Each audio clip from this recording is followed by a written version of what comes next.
ગુજરાતીઓના ખમણ તો આમ તો બધે જ પ્રખ્યાત છે, પણ આપણે એ ચણાના લોટ નહીં પણ દલિયાની સાથે તૈયાર કરીશું અને એકદમ લીંબુના ફૂલ કે ઈનો વગર સ્પોન્જી અને એકદમ ટેસ્ટી થશે. તો એમના માટે દલિયા એક બાઉલ રવો અને એક બાઉલ દહીં લઈ મિશ્રણને 5 મિનિટ માટે મિક્સ કરીને રેસ્ટ માટે રાખી દઈશું. ત્યારબાદ મિક્સી જારની અંદર ટ્રાન્સફર કરી આદુ મરચાંની પેસ્ટ કરી લેશું, એમની અંદર નાખી થોડી ખાટી છાશ લઈ લેશું, મિક્સી જારને ચલાવી લેશું અને આ રીતનું બેટર છે રેડી કરી લેશું. હવે જે બાઉલથી આપણે દલિયા લીધા હતા એ જ બાઉલ ચણાનો લોટ લઈ લેશું, એ જ બાઉલ ખમણેલી દૂધી લેશું, સ્વાદ અનુસાર નિમક, થોડુંક હળદર પાવડર લઈ લેશું, થોડુંક તેલ લઈ લેશું અને બસ મિશ્રણને એકદમ સારી રીતે હલાવી મિક્સ કરી લેશું.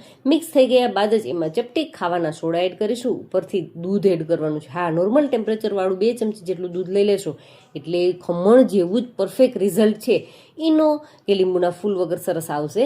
તો તેલથી ગ્રીસ કરેલી ડીશની અંદર બેટર લઈ લેશું, ઉપરથી લાલ મરચું પાવડર ભભરાવી અને સ્ટીમરની અંદર સ્ટીમ કરવા માટે 15થી 20 મિનિટ માટે રાખી દઈશું. 15થી 20 મિનિટના સમય બાદ તમે જોશો ને તો આપણા ઢોકળા છે એકદમ પરફેક્ટ ફૂલી અને દડા જેવા તૈયાર થશે. હા, અને હવે આપણે એમને લઈ લેશું અને એમનો વઘાર કરી લેશું. તો 2 ચમચી જેટલા તેલની અંદર થોડીક રાઈ, તલ, મીઠા લીમડાના પાન, હિંગ અને થોડુંક સૂકું કોપરું નાખી દેશું અને મિશ્રણને હલાવી મિક્સ કરી ઉપરથી સ્પ્રેડ કરી લેશું અને ઉપરથી ધાણા ભાજી જો ગમતી હોય તો એ પણ સ્પ્રિંકલ કરી લેશું. લુક વાઇઝ પણ સરસ અને ટેસ્ટ વાઇઝ પણ બેસ્ટ.